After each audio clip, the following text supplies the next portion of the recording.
Elle lave son linge. Watch the dress.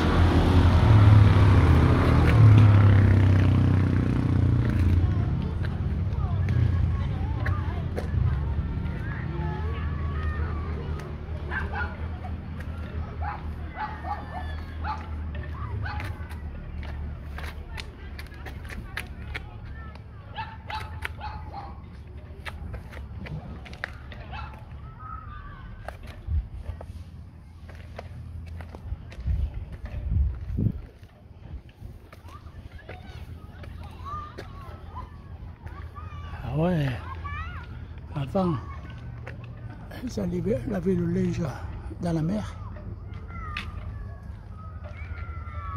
Oh là là, ils avaient le linge dans la mer carrément.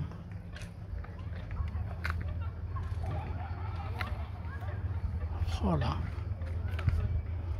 famille de pêcheurs.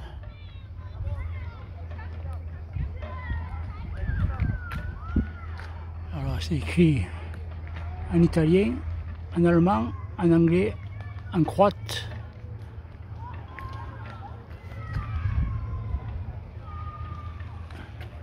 Et en français, le mémorial Vodja, source sous-marine. Ah, il y avait une source sous-marine. Le monument NASA, notre mère. Une source sous-marine est un endroit où de l'eau douce monte des bas-fonds ou le long du bord du rivage. Les femmes de Preco ont fait vivre leur famille en faisant la lessive des nobles de Zadar jusque dans les années 60.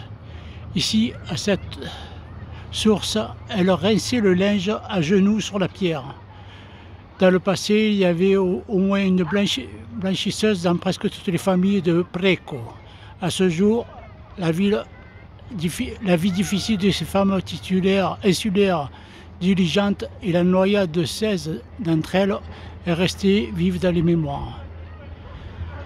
Le matin du 2 novembre 1991, jour de la Toussaint, alors que du linge propre était transporté chez les nobles de Zadar sur un bateau traditionnel, une garetta, celui-ci se renversa sous une rafale de vent fort. Il avait à bord 7 hommes et 24 femmes blanchisseuses. Malheureusement, 16 d'entre elles ont perdu la vie. La plus jeune avait 14 ans, la plus âgée 75 ans. Le bateau mesurait 24 pieds de long avec une capacité de charge de 6 tonnes. Il appartenait à Luca et Bara Dorkin de Preco. Le mémorial Vodja a été inauguré en 2001 à l'occasion du 100e anniversaire de la mort de ces 16 femmes. Il est orné de la statue en pierre d'une blanchisseuse et d'un bas-relief représentant le naufrage du navire et ses passagers.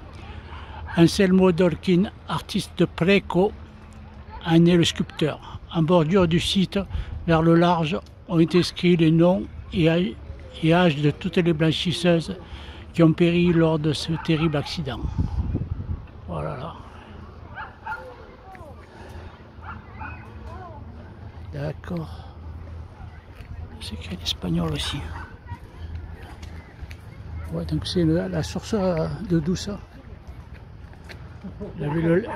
Ils avaient leur linge ici.